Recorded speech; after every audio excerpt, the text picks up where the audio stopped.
It's another edition of Riding Home, a beautiful edition of Riding Home. Ryan, I'm going to pass you from the Bag of Destiny our topic, which is Georgia's backfield. Yeah, look, it's not an ideal situation with the injuries. So let's just start there and take it from there. But, well, actually, let's start globally. You know, you and I were talking at lunch today. You think this is one of the weakest ones they've had in a while in terms of the backfield itself? Yeah, I think I will go as far to say it is the weakest one that they've had since when? Since pre-Gurley? I mean, maybe. I think it's safe to say that. Now they're not bad players, right? They're still good football players. You got to think about who's come through in that time. And they're, you know, which is you start with. Well, you'd start, I guess, with. If we're starting with Todd. If we're starting with Todd, it would be Todd. Marshall was there. Yeah, Todd and Keith, and then soon thereafter, Nick and Sony were woven into that. Yeah, and then you had what? And then you had Swift and Brian Herring and Elijah Holyfield. So I would say that is probably the worst one. You think that one? So what? Well, 18? I think it's comparable. That would be 18 and 19. Well, 19 you had James Cook at least, but he was not James Cook that left. Out there. Yeah. So I guess the question would be: is the 18? But it would be the 19 backfield, man. It would have just been Swift and Herring, and McIntosh was a freshman. But what is your like? Is your concern here that you're saying it's the weakest one? Which I'm not. Let's just say it is the weakest one in that time. What does that mean for 2023? Wow. Excuse me. Yeah. Well, listen. I don't think it's good. Listen. Okay. I do still take all this. I still think the Dogs are going to go undefeated, right? Like, okay. I still this doesn't change how I feel about this team. I still think this is going to be a really good team that should be in the playoffs. I agree. Now, you should be slightly concerned about an offense with a new starting quarterback, a new coordinator, a running back room that can't seem to stay healthy. And when we say that, we're specifically talking about Kendall Milton a little bit. And he's going to be off in the spring. That's nothing new, right? It's not Star players miss the spring. Kenny all the time. would miss things too. You know, yeah. Here's my pushback on this is we don't know what Andrew Paul's got coming. That's true, and we don't know Roderick Robinson. Is he going to get touches? So the only thing I would add to that is you've lost Kenny, and Kenny was a really good player for Georgia. But can you replace him with what you've got coming in? And you might be able to. Well, see, I think the answer is no. And they just off the top of my head. Okay, and then that might be right. But you just won the national championship. Yeah. With a group that was probably when you stack them up. Okay. When you stack up last year's group, offensive line, receivers, tight end, quarterbacks, whatever you want to call it. The running backs were probably the least gifted of the offensive bunch. Where am I wrong? It's probably fair. Yeah, I mean, that's probably fair. Now, what I will say about last year's offense, though, is that is an extremely diverse group of weapons. And if you're, that's just, the amount of just different types of weapons they had, and that includes Kenny McIntosh. Correct. Which matters a lot in this conversation because of how versatile he is. I mean, he's the best pass-catching back they've had in the last 15 years. James Cook? It's a good question. I'm asking. I think Kenny was probably their best receiving back. I think that's fair to say. I would rather it would be those three guys. I would rather have James, but I'm recognizing completely that they just use them differently, right? Which is not their fault. That's not on them, the fact that they were used differently, but James was used a little bit more as a vertical James, threat. when he was gone, Like there was no catching him. Yeah, Kenny, that was different. Kenny didn't have that way. He didn't have that top end speed, but he did have the cut. He had that one cut burst a little bit. Kenny, we're really getting into the weeds here. Yeah, we are with these guys. But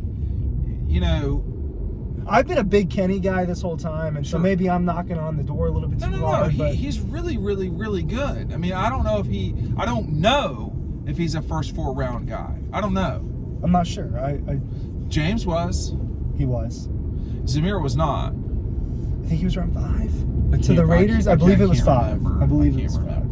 James was what? He was 3rd round to the Bills, I believe. Yes, I think. So, and he's a contributor at the next level. He is. Yeah, I mean, he's going to be a weapon. He more should and get the more ball a little as bit time more goes next on for the year. Bills. Is Kenny going to be that? I don't know, but I don't know how much that matters for this argument, just because this is while they're at Georgia. But I think At Georgia, I would rather have James Cook personally. I think my real point here, maybe it's unfair to stack them up against each other, maybe, but this group doesn't have a guy like that. But it doesn't have your guy where you say, yeah, we're gonna get the ball to that guy in space and good luck. They don't have that guy. No, I don't think. Well, I don't think they do. But we don't. Well, let's just see what happens with Paul. But I think one thing I would say about this whole thing is, if Kendall Milton can stay healthy, Yeah, I got it. you got it. Then I think Kendall is a Derrick Henry light. The challenge for him. What do we got today? Is going to continue to be healthy. Bag of Destiny from our friends at Red Zone. Oh, we've got the shirt. Let me explain the shirt situation. You show the people what's going on. That's what it would look like on. So that shirt is what you get when you go get Double Dogs in the store. At the actual Red Zone. location. You have to go to the store itself. We love them. They're great. They do a great job of, e-commerce, but this is only available inside Red Zone. So if you're in Athens, or like if you're in Monroe or even Augusta, it's not that long of a drive. Just come have dinner, talk to your spouse, get a shirt with Double Dogs. And Is this something Kirby said? I believe he did. I think he that said was. it You want to talk about that just for a second? I Sure. can explain that one. That was after. Does that have the national? I've not looked at the shirt. It said I back was to back at driving. the bottom. Yeah. It says back to back. So, and we talk about this. I think it's in the book where he says, leave no doubt about who the best, who's going to win the national championship. It was something like that near the end. So. This is a great image. last photo. That's a good last saying goodbye to the haters right there. Look at Max. Poor Max Duggan had a tough day. I When didn't even did you notice know that. they were going to win that game? Besides the week leading up to it, Like in the actual game. Is that bad to say? I think I turned to Matt Because y'all were beside each other the whole time, right? the whole first For the half. first- So I turned to Matt the second after Javon Bullard. You'll need to be more specific. After Javon Bullard had his first interception, Okay. I looked at Matt and I said, you could start writing. Yeah. Something like that. I don't remember when that was exactly. When was his first interception? It was the first quarter. Right? Well, Christopher Smith stripped the ball, and Javon jumped on it, and then I think that was second though. I think that was in between his 2 interceptions. Was it not? They were all in the first half. They were all in the first half. I can't remember this. I believe that he had an interception, and then the fumble happened, and then he had another interception right before halftime. Okay. I think that's how it happened. I don't recall. So Javon Bullard took that game over. Okay. I do think Kendall Milton can take games over. I do think so too. Edwards a little bit as well, frankly, but not the same way that Milton can. I think Kendall's got a lot to. So you think Kendall can take over a game more I do than? think he could. Oh, you're saying Edwards than Edwards. So the one I'm excited that I think you get the most excited about is Branson Robinson. Well, yeah. The only criticism of this group is that they seem similar. They seem similar. They're all quote unquote power guys, right? Yeah. And well, look, I mean, the offense is going to be different when you take away the combination of Stetson Bennett and Kenny McIntosh creates different things you can do on offense, and it's just not going to be the same with that personnel. No. It doesn't mean it's going to be worse. It could be better, and we're just not there yet. We don't I doubt it. We don't know. Yeah. I mean, we can't know what the future will hold at a position that, or at with an offense with such change. We were watching Saban earlier today on ESPN with Heather Dinich, and he was talking about how if they didn't get the national championship game, he was saying there's a standard here, and we didn't, achieve that standard. They've got all sorts of transition at Alabama. And Georgia and Bama, and I would probably throw Ohio State in there, although I should probably throw Michigan above them. There's going to be, people aren't going to feel sorry for these programs. Their fans expect, and in many ways they deserve, to see excellence over and over again. They recruited at the level that they should be doing that. We've seen fundraising at Georgia and Bama and places like that. So no one's going to feel bad for this running back group that we don't think they're as gifted as they've been in that. They're not as gifted as they were in the past. They're not. Now, if Andrew Paul comes in and things change, I'm wrong. But which it seems people are excited about him. They were. He's still in a brace, so he's not. When is the last time Georgia had a bad running back room? Which is not what we're saying. Bad, here. Like where you're just like, wow. Well, and they got to the point where it got bad at Tennessee in 13 when the whole damn team was. I mean, like Todd was hurt, Keith got hurt. You had J.J. Green running for 100. Yeah, running for 100 on. Was he wearing number 15? Is it?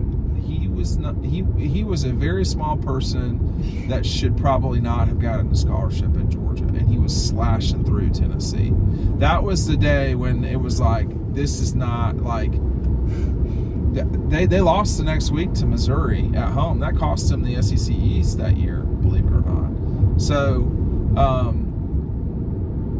Missouri did win the East that year. They won the East that year. That's the only time they've ever beaten Georgia. Georgia had beaten South Carolina that year. They beat the Gators, South Carolina, and that would have beaten Missouri and Tennessee. They would have won all the games he needed to win in the East. So they wouldn't have been 5-3. They'd have been 6-2, if my math's right, and with a loss to Auburn and 13. I can't remember all these things, but they probably would have been in Atlanta, and but they just got too thin. And it was the next week against Missouri where all of the injuries. I mean, you don't have Keith, you don't have. I mean, they were out there. You should have seen what they were out there, and that was 10 years ago. That would never happen now. They would never be in that situation now. I mean, like in the defensive line world, that would be the equivalent of we lost Zion Logue and we were having to replace him with Bear Alexander. This was not that. That was we lost Zion Logue and we had to replace him with a walk-on. And that's what it was like for the offense that day for Georgia. They still almost won that game, actually. Chris Conley doesn't drop that 2-point conversion. They probably win that game. But he did, and it's what it is. So I don't know what to say about this offense, this running back group. I think Kendall can be special, but it's just, I mean, I said it a million times, it's just about her staying healthy and being on the field for, I don't know, 10 of the 12 regular season games. Did he miss? How many games did he miss last year? He missed a couple. It might have been more than. It might have been more than 2. No, it wasn't. It wasn't drastic. They just. I don't know that they have. And it's not that Kenny was that guy either. Right. Where it's just like, okay, here's the ball 25 times.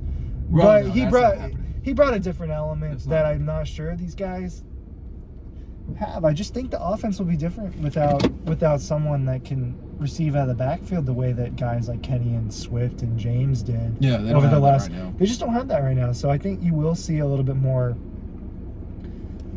around the tackles.